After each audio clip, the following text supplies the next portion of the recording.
During Thursday's meeting in California with Alexey Navalny's widow, Yulia Navalnaya, and their daughter Dasha, President Joe Biden praised the Russian opposition leader for his extraordinary courage and his legacy of fighting against corruption and for a free and democratic Russia.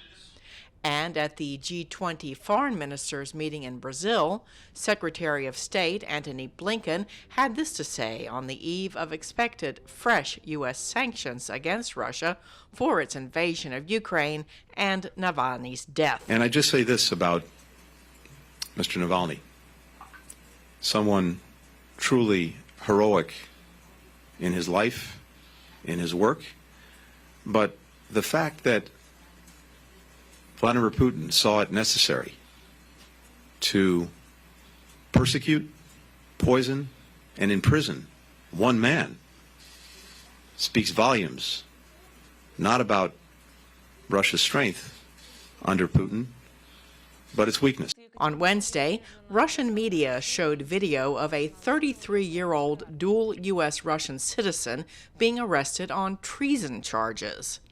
The California woman was visiting her family in the Russian city of Yekaterinburg for the New Year. Russian media did not identify the woman, but reported she is charged with treason for supporting Ukraine.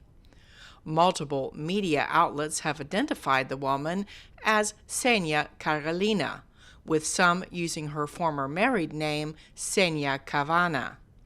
In an Instagram post, her Los Angeles employer, CL Spa, said she has been accused of treason for donating $51 to a Ukrainian charity in the United States. The post appealed for her release and read, "To know her is to love her." Her former mother-in-law, Eleonora Sabrowski, spoke to VOA.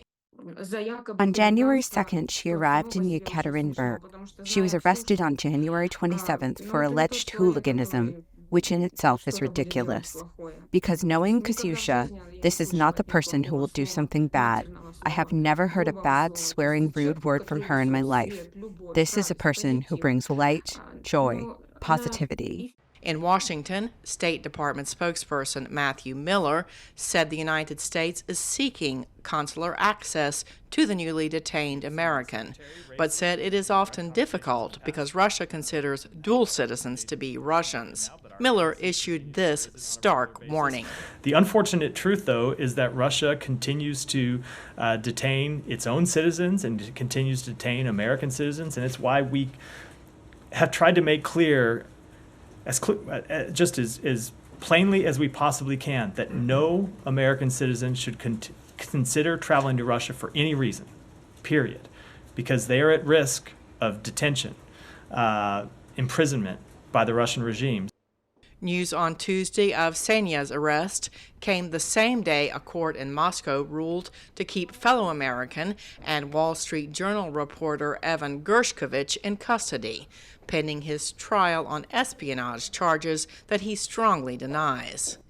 As tributes continue to pour in for Navalny, the opposition leader's grieving mother says she has finally been allowed to see his body, but Russian officials are insisting that they give him a secret funeral. Another jailed Russian opposition leader who returned to Russia voluntarily despite the risk, Vladimir Kara-Murza, spoke via video link from prison on Thursday, asking people in Russia and around the world not to give in to gloom and despair after Navalny's death, but to work even harder to make Russia a normal, free, democratic European country. Cindy Saine, VOA News.